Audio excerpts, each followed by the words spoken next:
So I have a question about how are we distributing E4s within the DOE labs? That's a very good question. We have efforts to work with the facilities staff. And if you go to the E4s webpage, if you go to the download section, and you can see facility deployments, like say at NERSC. And here is a section on how they have deployed the environment, what modules they have. There is a E4s module which is available on Cori, and you can just say module load E4s, and you can see the different Spack modules. There is also a newer one, 2105, that we have deployed on Cori, and you can see all the packages.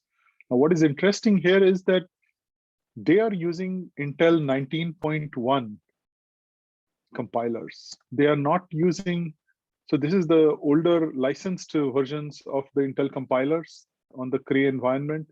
This is not the one API version, but this was the default version for the Cray MPI and the Cray Intel compiler programming environment. And so they built all of this software stack using the E4s Spack build recipes, and they are able to just install this. Now, what is interesting with the Spack E4s recipes is that you can just go to the E4s project page, to the download page, and click on this version 2105, and it will take you over here to the file exactly that specifies the spack.yaml. And if you just git clone this and start building, add the E4s mirror for cache.e4s.io with 2105, and you could build it. Here are instructions on how to build it. You can copy this GCC spack.yaml or Intel spack.yaml to the Spack file, and then just run the install.sh script that looks like this. It just clones this Spack branch, it sets up the environment, it adds the mirror, and then you're ready to install it from the cache. So when it's installing this, it does not need to rebuild all the packages. It just picks up the binaries and it just installs those. Here is the spack.yaml file. In this YAML file, it shows that the compiler to be used is Intel 19.1.3.304, and it uses the Cray MPage. So this is a facility install, as you can see, and describes the right set of options. So we have taken care of adding the right set of options, figuring out what needs to happen to make a successful install. And these are the specs. I mentioned that today we'll be covering the GPU support, and on the NERSC systems, they have support for CUDA. And these are the parameters that we have set out for the packages. And these work with the CUDA variant. And for example, if you were trying to install Cocos 3.4, and you could use the plus CUDA variant and then install that. So if you see the default specs, these are the packages, and we have set the exact versions that should be part of the E4s release. And then here are the compilers that go into this. So you can have a facility install, or you will find that there is a module for E4s, and you can just do a module load, and you can follow this page for the various DOE facilities. And we'll be enhancing this documentation to describe exactly what is available. And the interesting thing is you can just look at this global common software Spack ECP directory. There's the 2105 over there as well with the modules. And if you just say module use of that, then you have access to all of these modules. Spack provides the ability to create modules. And there is a full Spack tutorial that you can follow. It is over here at the end. This is the Spack tutorial. And let me just copy this and launch this in Firefox. So the first step that you need for this is first of all, you download the slides, and you have to get a Docker container. And this E4s includes the Docker container so that you can follow along with the whole tutorial and just install it. So we have the entire tutorial that you can follow along if you just use this Docker images. And one of these images is the Spack tutorial image. And we already saw that to launch the Spack tutorial image or any other image, you just say docker run --rm and then it, and then you can just get the full environment for the Spack tutorial like this. And then there is no Spack in this container. So you start by cloning Spack from the web page that's described over here. In that tutorial, you'll find all the details about how Spack manages modules, how you can create modules, how their naming scheme is used. For example, instead of having a name which goes like PDT-3.215 and then a hash over here, it looks better if we just have PDT/ and the version number and the compiler version number. And this is useful for a facility install so that you can just say module load PDT, and you would not even know that it was installed using Spack. You just have a set of modules that are available. And we are doing this on some of the systems at the University of Oregon as well, where Spack is used as the de facto package manager to install all the packages. And then we just provide a module interface to provide this. Now, if you look at this module, here we don't have any hashes. How did we use it in our container, or in the case of module avail on this system?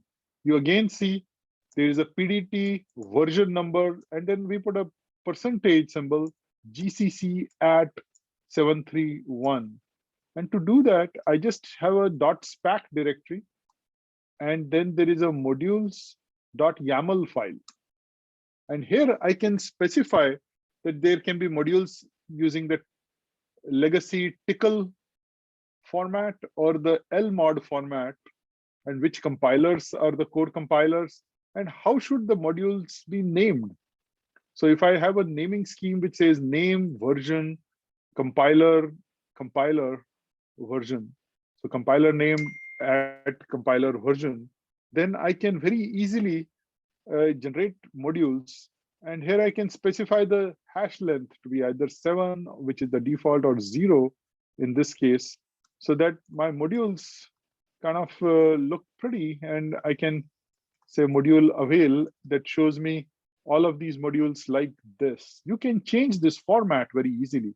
And then all you need to do is just Spack module and refresh the tree. So if you forget the command, you can always say Spack module -- help, and then it will provide this. And then you can say, well, I want to work on the LMOD, and then try the Spack module help. And so here, if you want to refresh it, you say Spack module LMOD refresh, and then check the things. And then you say, I want to delete the previous module files. And then you can say delete tree. And if you want to check the syntax, you can say, okay, yes to all. so you don't get prompted. So you are saying Spack module lmod refresh delete tree and say yes to all the questions that will be asked, whether you want to delete in individual package or not. So Spack provides this context-sensitive help, which is very useful if you don't remember the commands. And you can then just give a command like this refresh, and then it will just pick up whatever you have specified in your .spack modules.yaml directory, like this. The same way, if you had a command like this, Spack external find, then you say you can see that command. So if you say Spack external list, it will show you what packages are detectable by repository name, and then it will give you a full list of packages in your environment. And then you can say Spack external find, and then, for example, it says you don't need to install M4 or Ninja or Perl yourself, or packages like tar or autoconf. They are already there in the system, and I will pick it up in the right location, and then I will populate this in the Spack packages.yaml file, which resides in the Linux directory. So there's a compilers.yaml file, and then there is a file for packages. So you can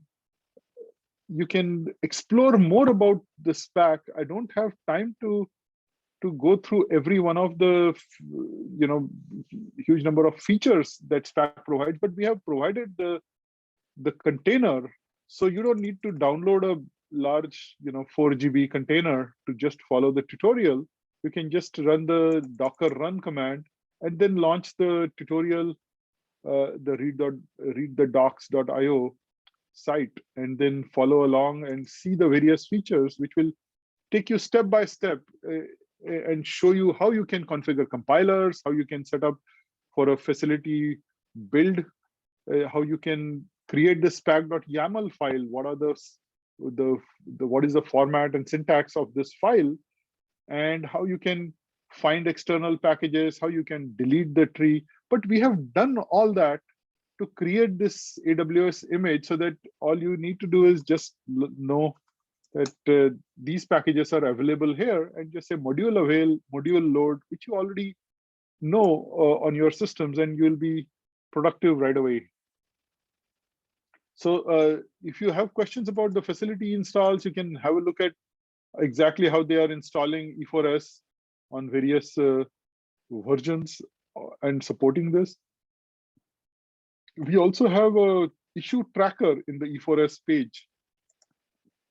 So for example, if you go to the E4s page, the download 2105, here is the project E4s, and you'll see that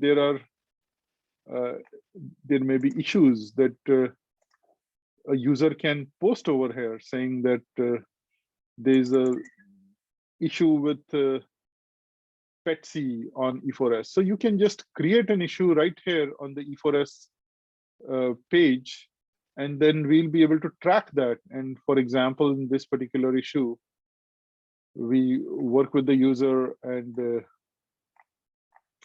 then resolve this.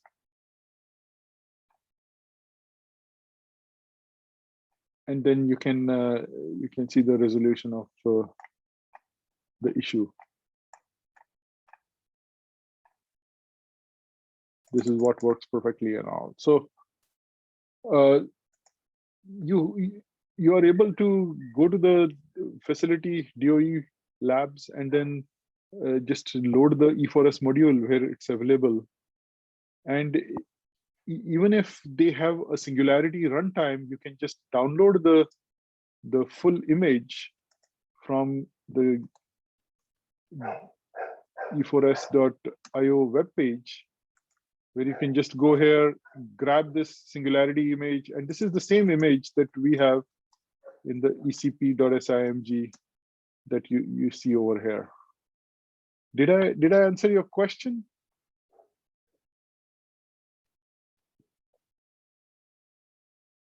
There's some other questions. Where is that NERSC document that you were referring to? Okay, so I go to the E4s webpage, e4s.io, go to download, where all the packages are available, and then just scroll down all the way to the very bottom where it says E4s facility deployment, and click on NERSC, and that will take you to this link, which is over here. I can just post it in the chat window.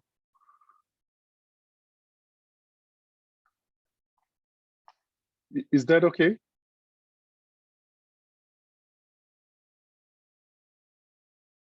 Okay, Bob.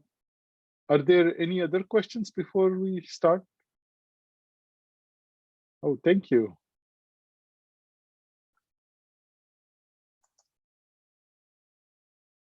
So yesterday, let me just recap what we saw yesterday. In the very beginning, we had a look at the hello numerical world example. Here we saw how we can answer a simple question of will my house pipes freeze if the temperature drops? And then we had a simple hello world kind of a example that solved a numerical equation. And we saw the results using Visit. Visit was installed through E4s. And here was the description of this. Then we looked at the syntax for Docker. Say Docker images shows me which images are there. If I say Docker PS, it will show me which images are running. There's nothing running in my AWS instance. I can say Docker run with the --rm. That means just delete after the container exits.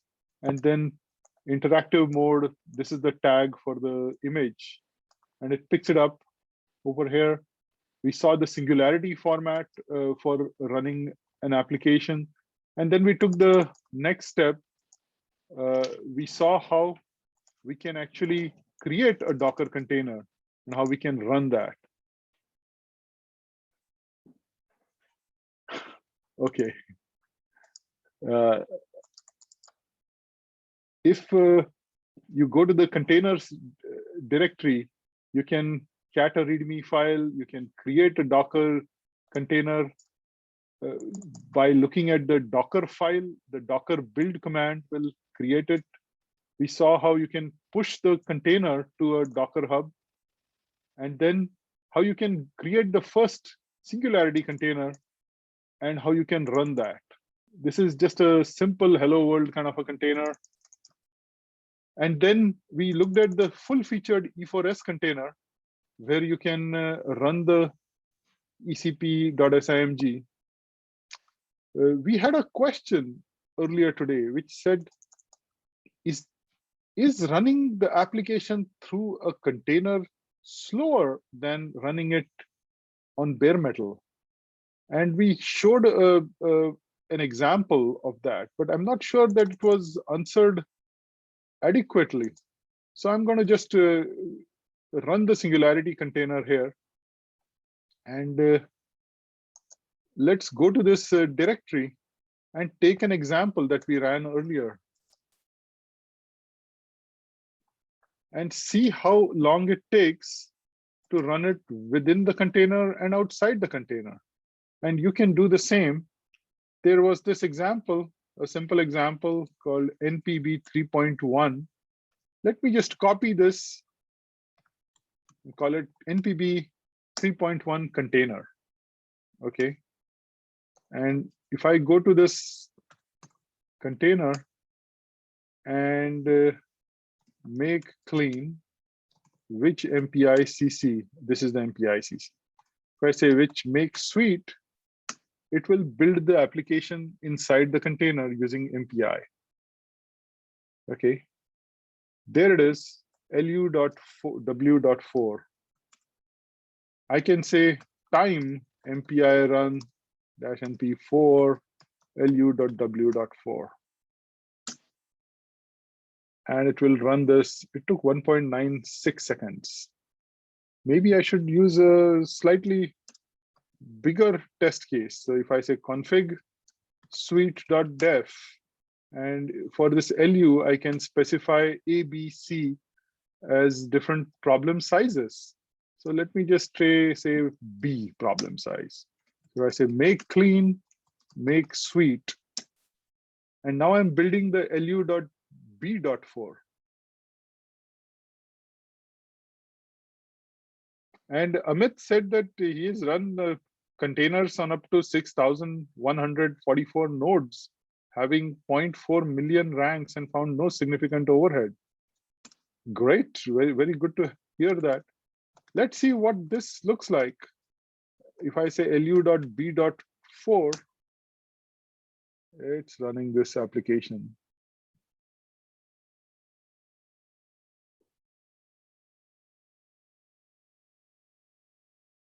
This is within Singularity. I have nothing else running on the system.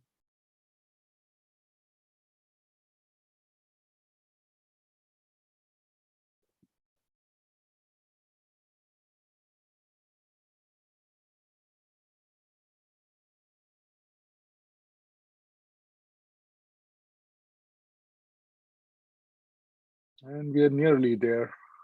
It took 38.358 seconds. Okay, now let's just go over to a new terminal and let's look at this same execution, but using MPI on bare metal. So I'll go to the SRC demo directory and I'll go to the NPB 3.1.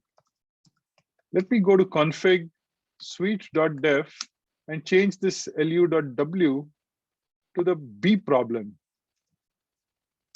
Okay, so I can say make clean, which MPI CXX, okay. And then I can say make sweet. And our goal is to evaluate how much time is being spent. I use the time command so that I can see what is the total time reported by the application, which is 37.71. And also what is the time reported end to end. Okay, so I go here in the bin directory, I say time MPI run -np4 lu.b.4 and let it run on the bare metal.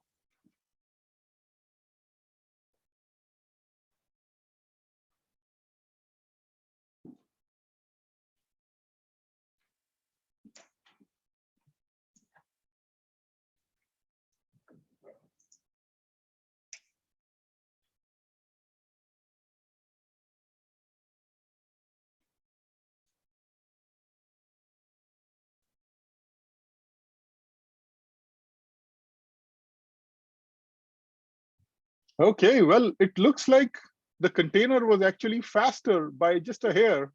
It took 38.358 here, and on the bare metal, it took 38.55 seconds. In the application, it reported nearly the same. So I don't see any difference in executing this LU benchmark. But I would love to hear from you.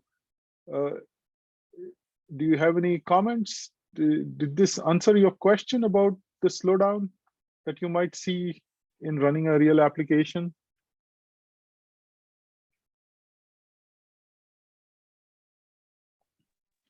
I guess the message I'm getting from this is that the fear that I think all of us had of containers being yet another thing thrown in that slows things down seem to be just mostly resolved and might just be minimal slowdown. And of course, you want to test it for your own applications, but for many applications, getting the benefit of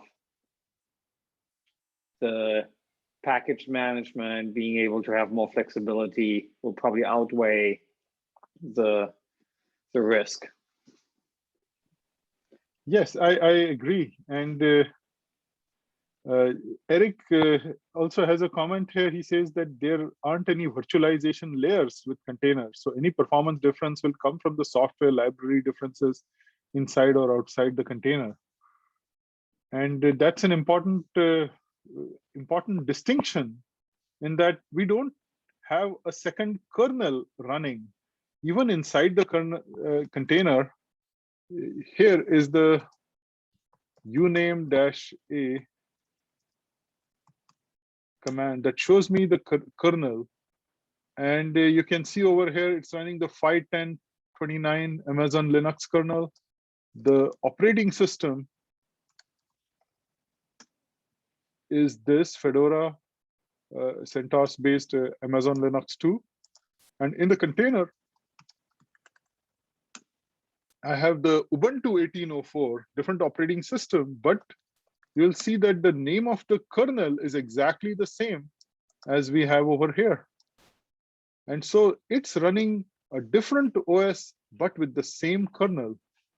And so the overheads that you may encounter will be minimal and may not even exist in some cases, especially, as I mentioned, for Python-based executions, where all the requests for the file metadata are satisfied from within the container and not through the metadata server for system installed packages in the say the / directory. You can of course mount your home directory, and in that case you will obviously have the home directory metadata calls that will be served by Lustre file system or whatever file system you have on your center. Does that help answer? I have a comment from Bob saying containers can be thought of as a way to manage symlinks. Would you like to expand on that, Bob?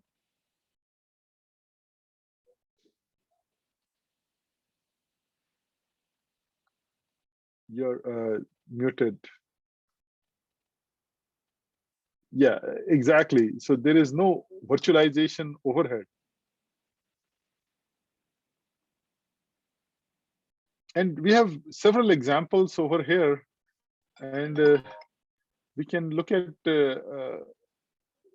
applications that you can run on this AWS instance and see the overheads that you might encounter. But what I wanted to get back to is just to refresh where we were yesterday. We saw how we can create a Docker container, we can create a Singularity container, how we can run the E4s container, even replace the MPI in the application with a system MPI. And for that, we had this example called Zoltan. And if I do LDD Zoltan over here, I see a whole bunch of not found, because these libraries are actually inside the container for which I need to access the container. And I'm using MPI from here, but I want to use the Intel MPI. And so I just showed the E4s.cl.sh, which substitutes the MPI. So you can specify 3 important things: what kind of a container runtime you want to use, Singularity, where is the image located, and what is the startup script when the container starts up. So here is the source.sh, which says, well, please load the Tralinos package, bootstrap the Spack environment, and then you can just say run e4scl.sh, and it loads the Intel compilers. You can see that which MPI run is now reporting this MPI run. This is the profile that is selected. Everything is stored in the .local e4scl. And there you have the application running with the Intel compiler, although it was compiled with the Intel MPI instead of the MPage in the container. So this is a very interesting way to run the applications. I have used Docker on my Mac laptop and created a binary, and I've moved it to a machine like Cori at NERSC and used a shifter to use the E4s container where the libraries are located and just run the unmodified binary on the Cori system. So it's possible to do a lot of interesting experiments like that. Here is the Pantheon demo that we saw. And then we looked at Spack commands. And then here is the Nalu Wind application. We did a Spack uninstall Nalu Wind. We created the Nalu bare metal install using the Spack build cache. And then we ran it. We ran Nalu Wind example. We ran it with Tau, the Tau performance system. And then we were able to open up Tau and view the results. For those who would like to see another example of the use of Tau and the visualizer, if you go to the SRC demo directory, there are some PPK files here. Here is one called demo.ppk.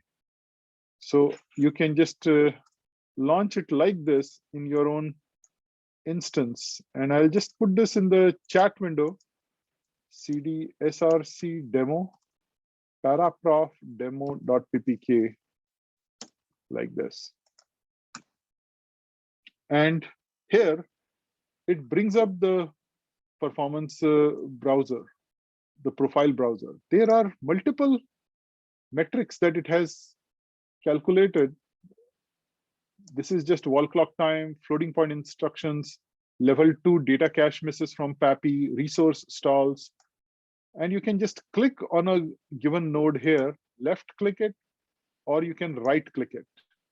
When you see the right click, you can look at a particular thread statistics table. And then you can launch that. And you will see that exclusive and inclusive time shown over here. Now, instead of lining up all the functions like this, if you just hover your mouse, it shows you exactly what function it is. And you can look at the data for all of these. This is the total time across multiple invocations. There were 20 calls to MPI barrier, and over 20 calls, MPI barrier took 234 seconds. So if you want to separate all these functions out so that each of them is in their own space, you can go to the options and say, don't stack the bars together, just stack them separately. And click it like this so that now MPI barrier looks like this. But sometimes looking at the entire profile of multiple MPI ranks by just scrolling through bar charts like this can be cumbersome, and you cannot get a sense for the entire execution. As our number of cores increases, visualizing the data through either text windows like this, or if you see the thread statistics text window, numbers like that can be difficult to comprehend. Although you can see a particular function, you can right click on that, say, show me the source code, show me the function bar chart. It will show you what time was spent in different nodes in that particular routine. But just scrolling through this text data can not reveal the full performance shape. So you can go to Windows in any of these and just click on 3D visualization. And so here you go to Windows 3D visualization. And here we see the full profile of the application. And now I can see the shape. I can see the triangle mesh. I can see the bar plot. Instead of seeing the triangle mesh, if I click on bar plot, it shows me this. I can look at that there was one processor that was doing something interesting over here. And these two were kind of inverse of each other. They both added up to a full. And that I was actually running it on two halves of a machine. And you can see the slight difference in yellow between the two halves of this machine. But it's hard to click over here and click on a given function to get a sense for what that particular function is. And in this 3D space, we have these crosshairs. So I can just move this function slider and here. Then I can move the thread slider. And you can see this value that this loop over here has a value of 7.3 seconds on rank 192. If I just move it there on rank 199, I see that it takes 129 seconds. And when we first looked at this profile and asked the developer whether there was a problem with tau or why it was showing this, he said, no, this looks perfect because this is simulating a cylinder geometry of a tokamak nuclear reactor, and the CPU that gets the central axis of the cylinder, that has to do more work. And this is the additional work that it's doing to process this in this AORSAR 2D sticks application. So you can see that there was one CPU that was doing something different from everyone else. And then these two are kind of inverse of each other. Now we also have in tau, we have metrics which show the maxima, minima, mean. You can see all that with the different paraprof nodes. This is the time spent in the node.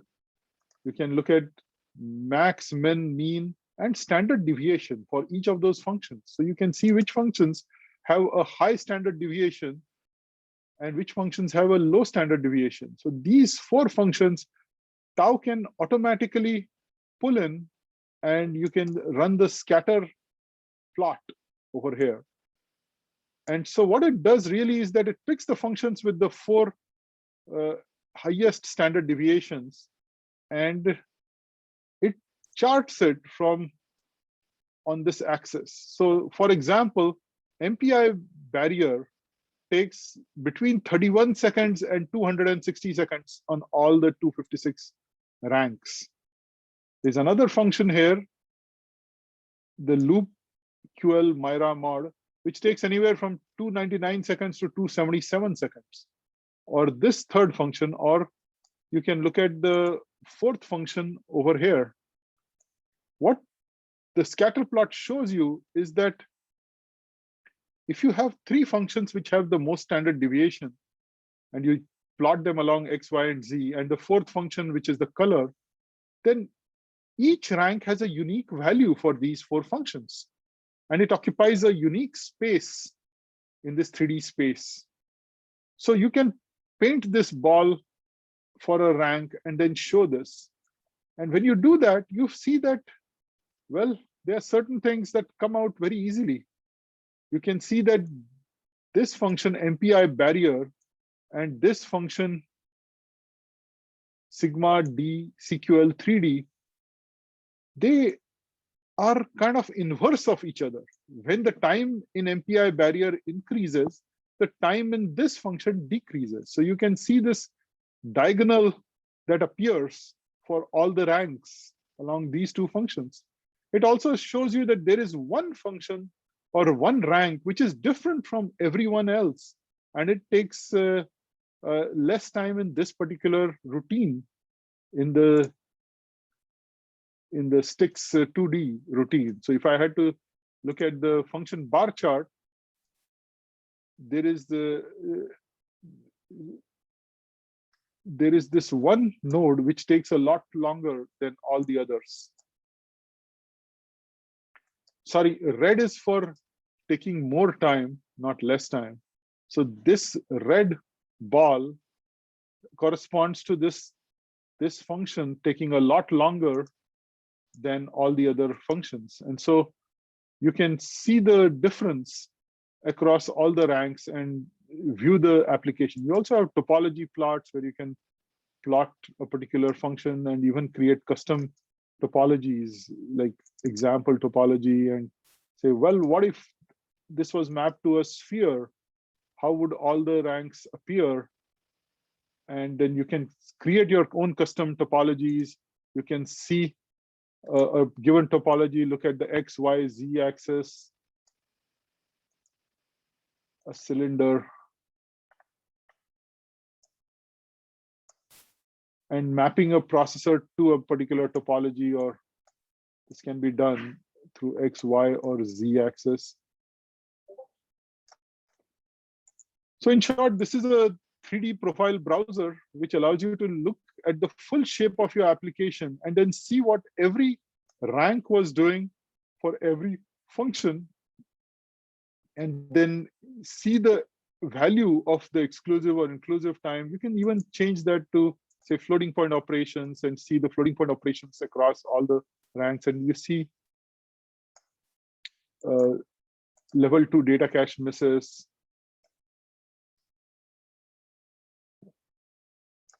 And so on. You can also create custom metrics. So you could say, show me the derived metric panel. And I'm going to create a derived metric called floating point operations divided by time of the day and apply that. So I create a new metric like this. And I could say, show me node 2. And here is the flops. I can say, sort it by the exclusive time spent in the application. So the functions that take the most time are at the top. This is the top 10 list, for example. So this function got 647 megaflops for this particular loop or something like that. And then you can compare that data. You can also compare two different nodes where you could say, show me this particular function in the function bar chart. And you say, well, let me see the exclusive time. Look at node 196 added to the thread comparison window, which shows me all the functions on node 196. Let me just scroll down to the end and I say node 1, add this thread to the comparison window, or add 9 node to the comparison window. And I can then quickly see how one node compares with another node. So you can see all the loops, you can see the functions, and then see the profile. We saw this tool as we launched the execution using tau exec-EBS for the event-based sampling for Nalu Wind. But it may be good for you to try this example. I'll just take a few minutes and see if you have any questions. Just cd to the src demo directory, say paraprof demo.ppk, and I hope the 3D visualization works properly from within the browser because it's a rendering all on the AWS instance. Are you able to launch this properly? Does Windows 3D visualization work properly for you? Are you able to go to bar plot? Look at the function slider, for instance, like this. Go down to a particular node. I think it was 199 in this particular case. And then see over here. So the first mouse button is to rotate. The second mouse button is to translate. And the scroll wheel or the plus or minus buttons are to zoom in and zoom out. And then you can see the execution on each rank and see what everyone was doing in that particular execution.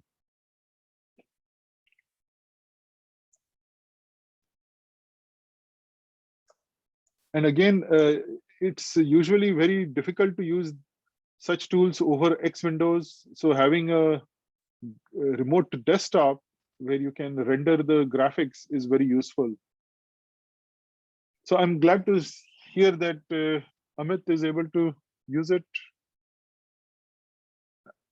Are there any other questions about this particular tool? Because once you are familiar with using this, you can run the executions with Nalu Wind with Tau exec. Let me just take a minute and wait for others to catch up.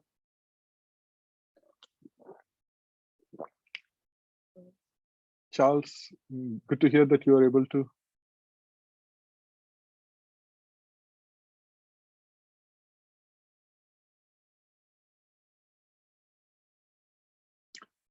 Because performance is such an important issue with people deploying workloads on containerized environments, we have included the Tau package as part of the Nalu Wind, so that you can run the Nalu Wind example as well as you can measure its performance. Anyone else having any issues with the 3D graphics or the code?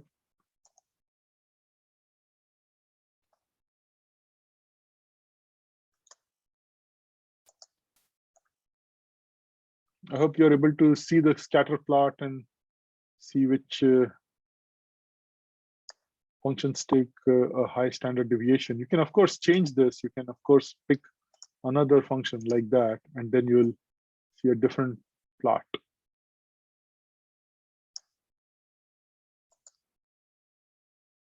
But I just want you to feel comfortable in using the tool, in clicking, getting the thread statistics table, seeing the table, sorting the data by clicking on it, and seeing exclusive and inclusive time.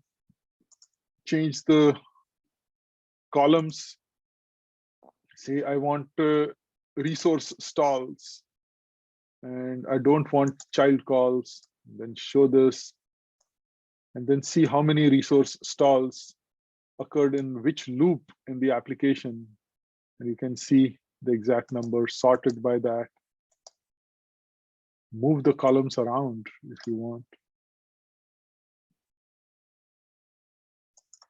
And if there is a call graph, you can even expand this particular call graph. Okay, so just wait for others to catch up. I hope it works for you.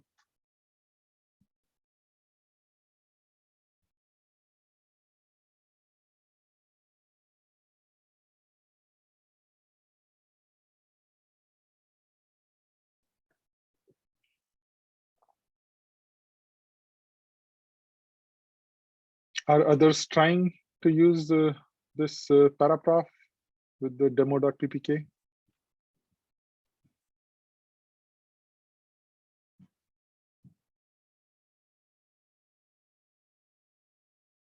So the next thing I wanted to move to with the Nalu Wind was creating the custom container that we got started on yesterday. In fact, that window is right here. And to do that, we went to the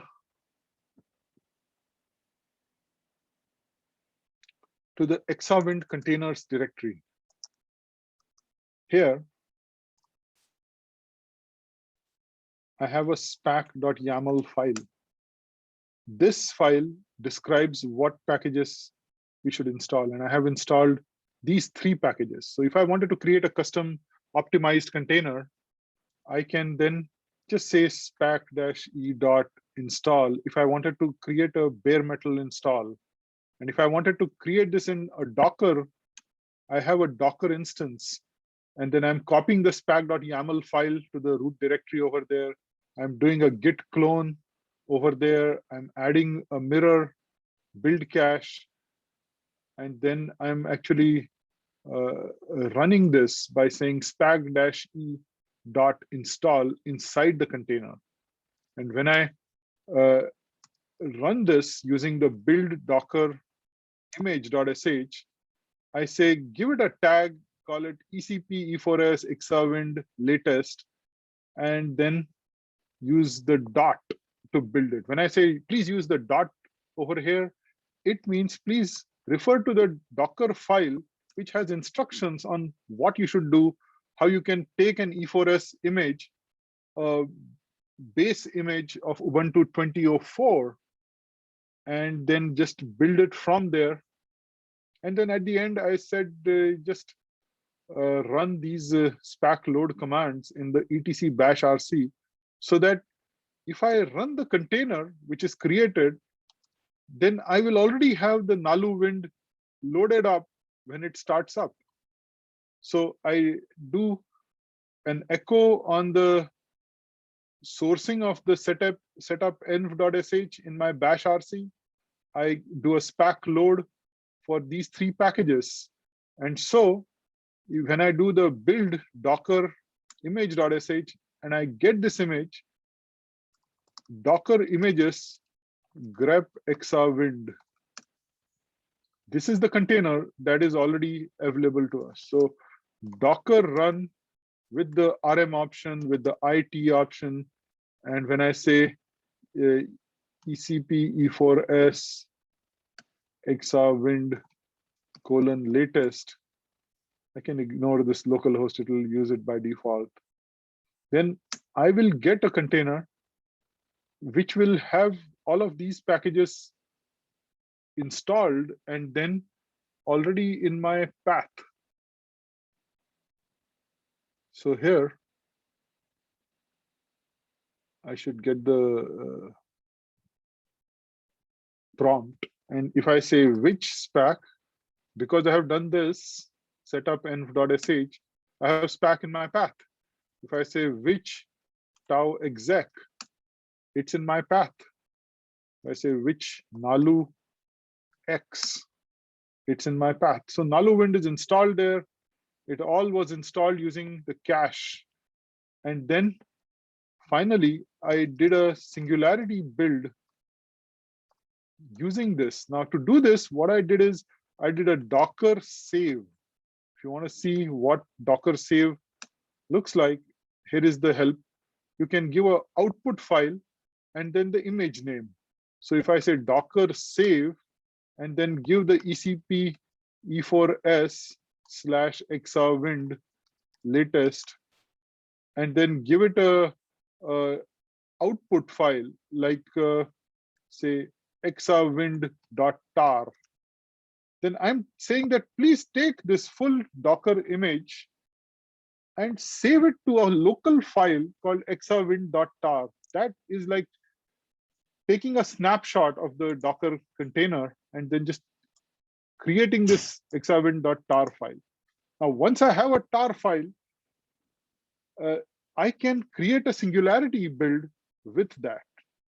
And what is interesting about this is that I did not export this exawind.tar file, or I did not push this image to Docker Hub. It's a private image, it's a private container.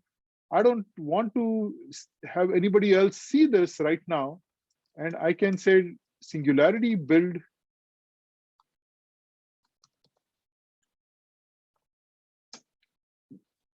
singularity image.sh, where I say, please look at the instructions from exawind.def and build a container with super user privileges and output a file called exawind.singularityImageFormat or .sif. So this has the recipe for building it. And in this exawind.def file, I will say pick up from the exawind.tar or Docker archive. So everything you need is there in this exawind.tar, the snapshot of the other exawind latest container. And from this tar file, create the container, but I say use the prompt, the prompt as exawind singularity, and put it in this environment variable in the dot singularity dot directory, so that the PS1 is defined as exawind singularity. So I can distinguish between the bare metal or the singularity container. And then at the end of this, you saw this is the last thing I did yesterday. And I cat this, and then I did a sudo this build, sudo singularity build, and then I gave a password, and it took some time. It took this, it unpacked it, it created the exawind.sif. Okay. I don't know if others tried this command yesterday, but if not, it was just cd to the exawind containers, as shown in the README file over here. And then I did this. Then I did this build.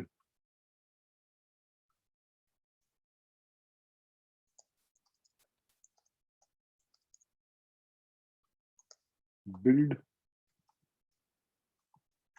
singularity image.sh. And with this, I should see an exawind.sif. So before I launch this container, are there any questions on what I just did? Is this process okay? I am creating a optimized container for an application using the build cache of E4s, and I'm creating both a Docker file and a Singularity file, but I'm not exporting it. You see, if I export it, it's even easier. I can just say Singularity. I can say Singularity build, and then give it the exawind.sif, and then give a Docker : / if I had a ECP E4s / exawind : latest. And then it would just go to Docker Hub and pull out the things instead of pulling it out from the def file, where I specified a tar file as the starting point, like this. And then you can create containers like this. Once I have a container, I can say Singularity run, and then exawind.sif.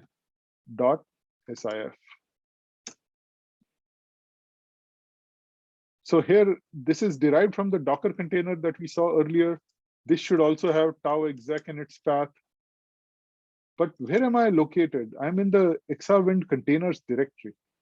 I don't have any input files for running nalu wind over here. So I can go over here to this test case directory, like this. And now I have files for running with tau or run.sh. I showed you run with tau yesterday. Run.sh is over here. I'm deleting all the output files. I'm deleting everything. I'm just running it like this. And I say run.sh. This is all within the exawind Singularity container. But you can actually see the processes, the 8 MPI ranks that are running outside the container. They are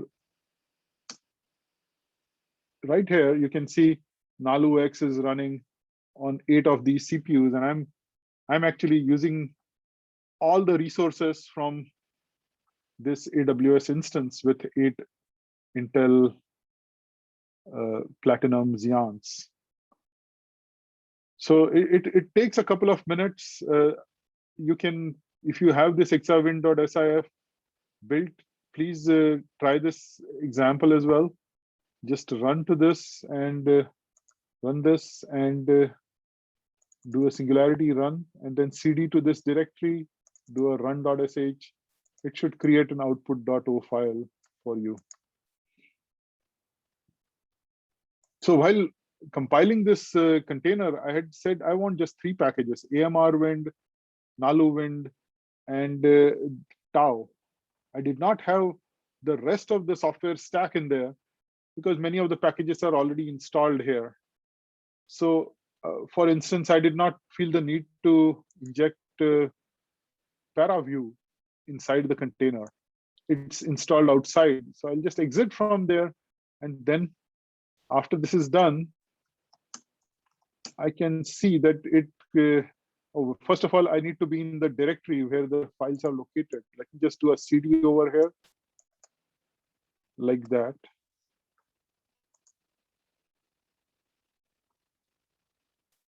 And then over here, if I do ls-lt, I see this output file, and I can say paraview output.e. And here it is. Again, I can click on this pressure, turbulent, viscosity, and velocity, and then click the apply button here. And now I can see the surface. If I want to see surface with edges, here is the surface with edges. I'm using a scroll wheel to zoom in. And here, let me just get rid of this color map. And the fluid will be injected here, and I can look at, say, the turbulent viscosity or the pressure on this, and just click the play button, and then I'll be able to see the execution of that. So this is just a small run. This is not a multi-wind turbine run, which would take a lot of resources. We wanted to have some example that would work in a reasonable amount of time, maybe a couple of minutes on a AWS instance. So that's the example. You can see the point Gaussian. So the application ran properly. So we have run this 2 times now, once on bare metal and once in the container, the Singularity container that we built. We have deleted the Naluwind application. We did a bare metal install. We created a container with the application, and just the application and not a whole lot of other things in it. But everything was built using Spack. And then we are able to view this. So I just wanted to take some time and see if you had any questions about this.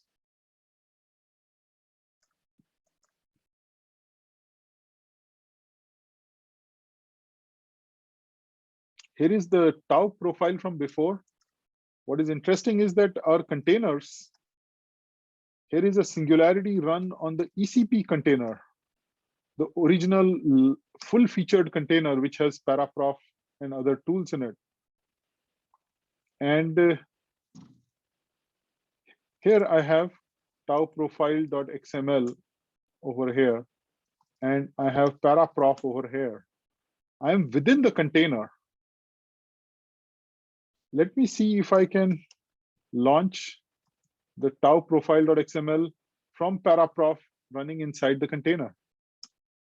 So the X windows will go to the AWS instance, and I should be able to view a profile over here using, there it is.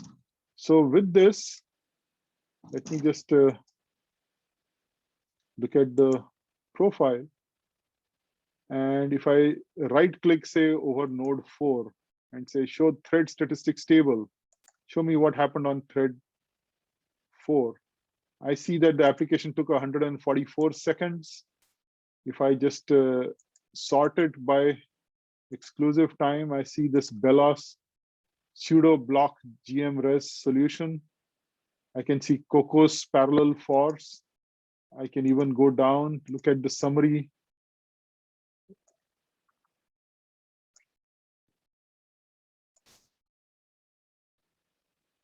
Okay, and this shows you all the functions.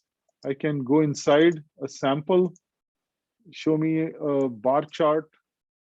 This is the full sample which occurs at line number 92 in this momentum edge solver algorithm file. I could have just clicked here and said, show me the source code. And that's the exact line of code in this for loop where there was a function called momentum edge solver algorithm execute, and there was a run algorithm with a for loop. And this is the line of code in the for loop where it was taking that much time. So you can drill down to the exact source level. You can also see with Cocos annotations, the high level functions that are written, and the Lambda functions can be annotated with the Cocos parallel for. First argument, the user can specify a character string as they have done over here. So they have described what that Lambda function does in Cocos. So if you see that it's taking 34.5 seconds, you know that it was from a package called Belos, and there was some operation where there was some precision preconditioner star X, or there was an orthogonalization. This is very useful as Cocos allows you to describe what that big application function is so that you don't have to see a template instantiation like this to make sense out of what that is.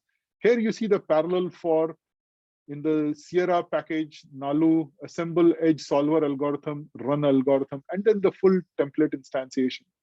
But this is very easy to read, and then you can just follow along and see that, oh, well, it did a LF pack to Chebyshev apply operation, and then you can see there was a parallel for, and you can see exactly how much time each of those things took. And if you want to see across multiple nodes, you can see the function bar chart.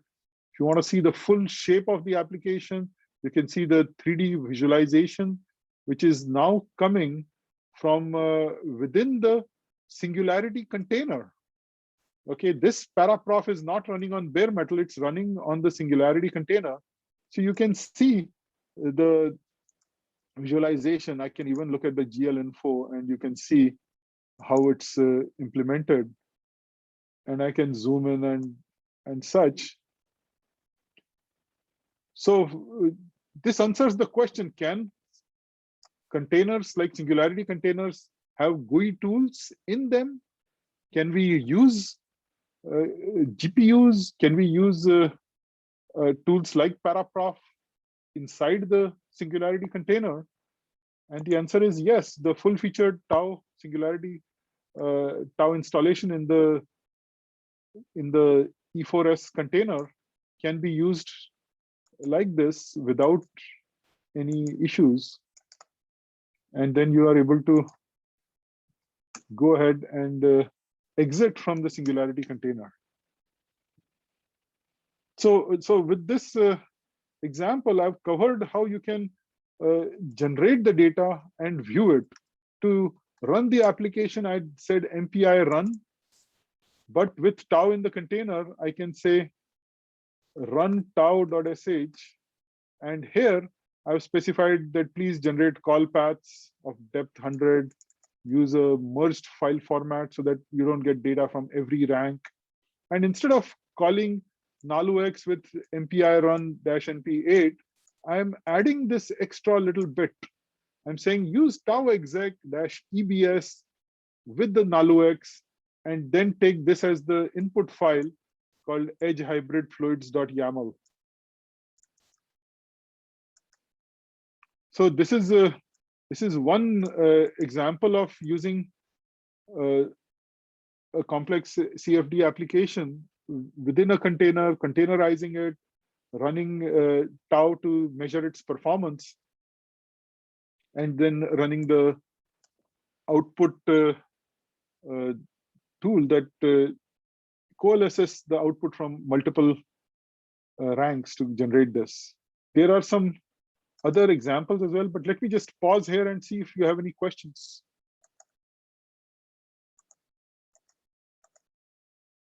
I would like to also quickly show you another example, there are some other, deploying containers on a super container tutorials. We have one coming up at the ISC conference, at the ISC HPC conference. Here is a open foam container that's shipped with this. And here I can run the application over here using a cached image, where I can just use a open foam image that's part of this E4s container. And here it's running the open foam. I know that CFD is of interest to this audience, so we just put a open foam example over here as well. And there it is, the open foam, and it uses multiple phases.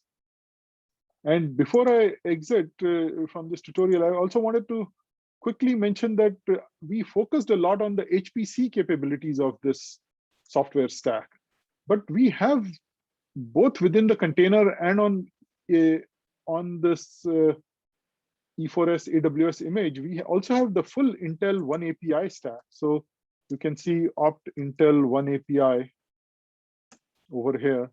I have a module avail Intel over here. And as a final thing, I just wanted to run some examples with Pi Torch and TensorFlow. So let me just open up a new window, bash, and then say module load Intel. Wow, bash is taking a lot of time. Okay, there. Module load Intel. I've cleared out the other environment just using this Intel. And then I'll just say conda activate PyTorch. So now PyTorch is available to me. If I go to this Python tests directory and look at this Python example, which uses PyTorch on the CPU, you can just change that to CUDA or some other option for the GPU.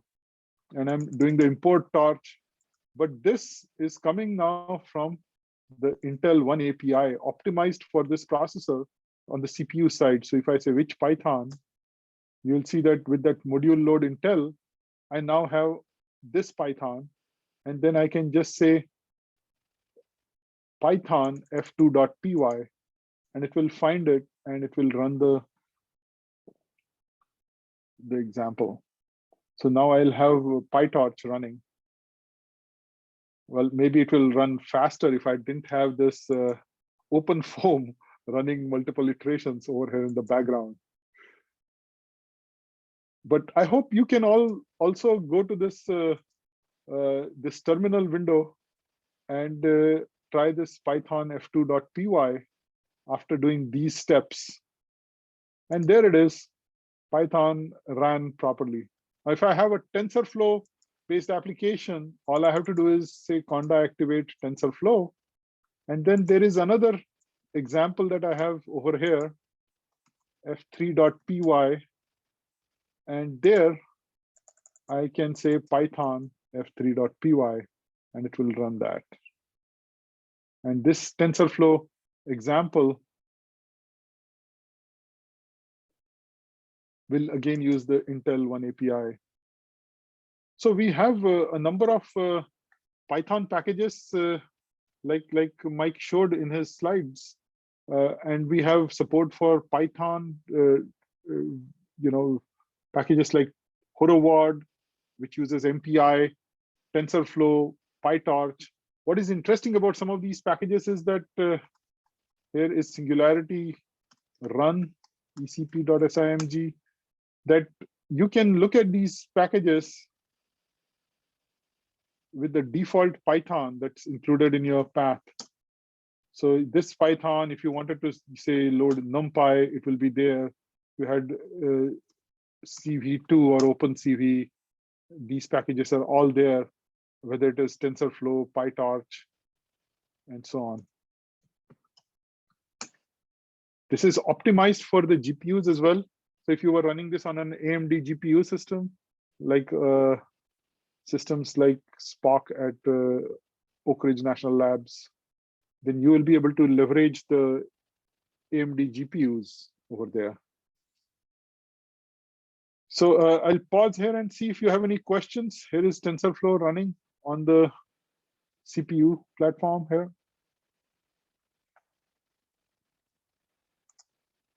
And it's getting this data. So I'll stop here and see if is Mike here? Yes, I'm here. Mike, okay, great. So I'm done with the hands-on session with this last part where we just showed the AI ML capabilities as well. Yeah, Let's check in with all the participants and see if they have any questions for us, or if they have advice on what worked, what didn't work, what they would like to see in future training sessions. Yeah, thank you. Yeah, we open it up now for any comments or questions. We'll go as long as there are some.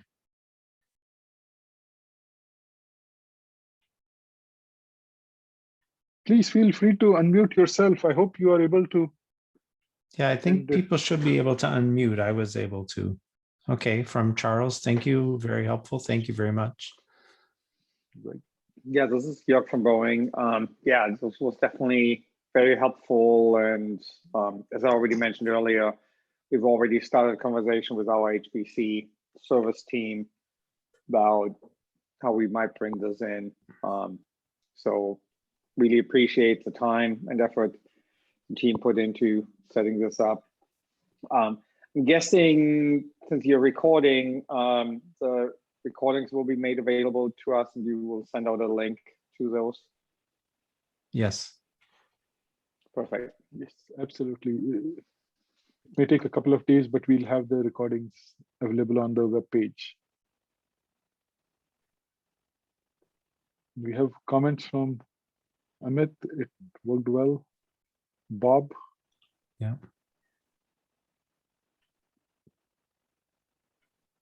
Yes, I know there's a lot of material that we covered here, and that's why we needed the 2 days. Yeah. I have a question. Sure. If we are looking to deploy this software stack into our internal resources, what's the preferred way for us to reach out if we need some help? You can send me an email, and that would be easy. And you can also create an issue on our GitHub tracker, like I was showing earlier, if you want to put in some text right, thank you. that you don't mind others to see, of course. Yeah.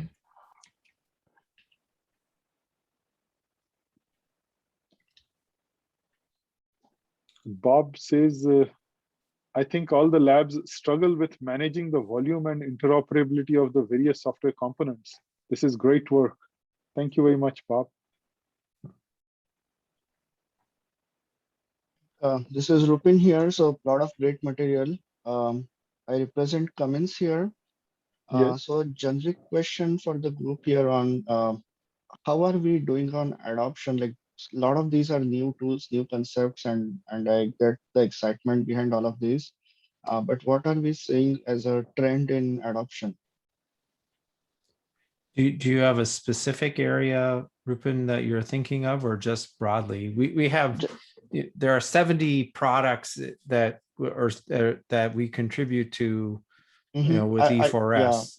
Yeah, I understand it's a very complex ecosystem, but and I assume the adoption rates are going higher overall. So I just wanted to understand, like, you know, if there is a specific trend on which industries are going faster, slower, things of that nature, right? Because even from a Cummins standpoint, the gaps that you have identified, Mike, earlier on the business models and things like that, right? So I will be very interested into pursue how those gaps get closed and all, right? Because for people like Cummins, it's a complex ecosystem. We are not completely open source, to be honest, right? Yes, and we have to look for some of those gaps to be closed before, you know, the adoption can be considered or increased and all that, right? So I was just wondering with the industry, like, you know, how people are pursuing this, and, you know, for a government agency, it makes total sense. This is a government offering, government project, Yeah. Makes complete sense. But for private players, there are different nuances to be considered. Yeah, I completely agree. In fact, I don't know, Susie and David, if you're multitasking now, maybe I can get your focus for a moment. So I think one very useful meeting we could consider would be, a business model discussion with probably with our industry people and with our agency people, but two separate conversations, because I think the business models are going to be fairly different. From what I gather, the agency model is maybe more established, or we have a better sense, or we can make progress sooner, right, without big impediments. But whereas with the commercial side, industry side, I think there are some really major issues that we have to either convince ourselves are not issues, or actually address them and try to take on what they mean. We talk about the licensing issue, the support model, the intermingling of proprietary and open source, right, and these kinds of concerns. And I think if we had focused discussions on those with whoever's interested, really, from our industry partners, that would be worthwhile, because then we can start to create concise statements about what needs to be addressed, and then try to also address them once we have those. And that goes back to this gap slide that I showed. It's other things too, but some of the things I showed in that gap slide, I think are real issues that we want to address. And I'm hopeful. I think we actually can make progress on those if we structure a business model appropriately. I couldn't see who asked the question. Yeah, Susie, that was Rupin. Yeah, this is Oh, it was Rupin. Oh, okay, Yeah. sorry. My screen, it was all filled with the presentation slide. I couldn't see the participants. Yeah. Thanks, Rupin. Great comment. Yeah, thanks, Susie. Thanks, Mike. I think you have the gaps identified. Yeah, looking forward to see more activities on those in upcoming days. Thank you. And Rupin, you asked about adoption of some of the containers, and you can see some statistics on Docker Hub, where you can see that this particular GPU image had 396 downloads. The XR-Wind image had 16. Right. So some PPC64 had 600, right. or some of them are even in thousands, like 4,500. Right. And so these numbers don't really make business sense. I mean, so numbers look good on that, which is fine. But from an adoption, like if there are use cases which say like, okay, there is a company X, it has adopted the platform completely and delivered something, right? Like there is a production process for their design, which is completely built on this, right? So that's kind of a real adoption, right? Which is adding real business value.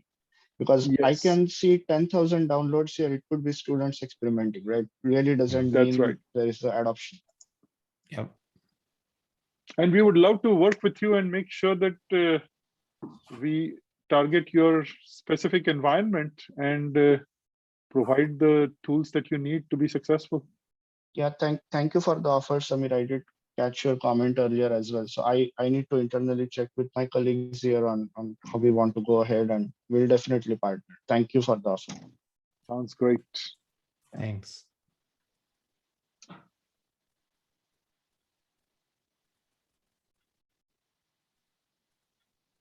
Any other comments? Reaching the top of the hour. Yeah, we are. Yeah.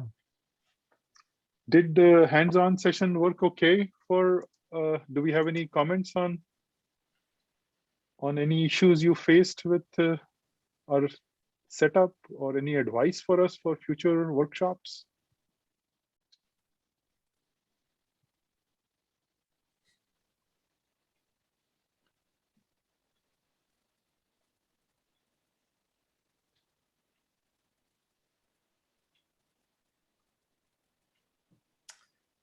This doesn't have to be the last word here. People can go away and digest, and certainly email us back when you have more questions or ideas. This, we hope, is an ongoing dialogue with you guys. And if there are things that you want to dive into that were just briefly mentioned, and we're always happy to do, visualization was used some, but maybe the viz tools weren't examined in great detail. And so if things like that are of interest, So we can do another one of these. Bob has a good question, and maybe Osni, this is really for you. Making the tutorial available. Will we have a place to post this? Will we post this out on our YouTube channel, or we need a place that is open and accessible to everyone, not just those who, are technically in the ECP family. We can't do Confluence or anything like that. And I do believe that Osni had mentioned that it will be posted to the YouTube channel. And in fact, if you go down to the E4s webpage, we also have tutorials from the ECP annual meeting, an earlier version of this with a less level of integration, but you can view the videos over there. And also you can look at our events page where the slides and the videos will be posted. We'll make sure that we post the video over here as well. That's great. So what we can do is once we get it up on all the different sites, and I like the idea of putting it in multiple spots, we'll send an email out to everybody who registered so that you can grab it and grab the link and share it with your colleagues. So even now, if you wanted to share our previous tutorial, you can always point them to this video over there, Bob. Okay. And how to fire up an instance? Yes, if you go to the download page, there is a AWS instance and instructions on how to do that. And then this is available on AWS over here. And you have to, of course, sign in and then launch that instance based on the AMI. This is an AMI in the US West region, which has some other tools installed with the Spack. And you can monitor this area for updates for the latest AWS image. And you pick that image and then you can launch that. It internally has the DCV, so you will be able to just log in with the credentials that we posted, but you can of course change the passwords, change the keys, and create another image that you can save based on your packages integrated with the original image. Yes, and this has the tutorial container in that image. And we'll be posting updates over here. If you have any questions about this or any issues, I can do a screen share session with you and walk you through the steps of launching it with either my account or your account of AWS. All you need to do is search for the AMI, the image with this unique number. This is currently available in the US West 2 region, but you can, of course, upload the image to another region as well.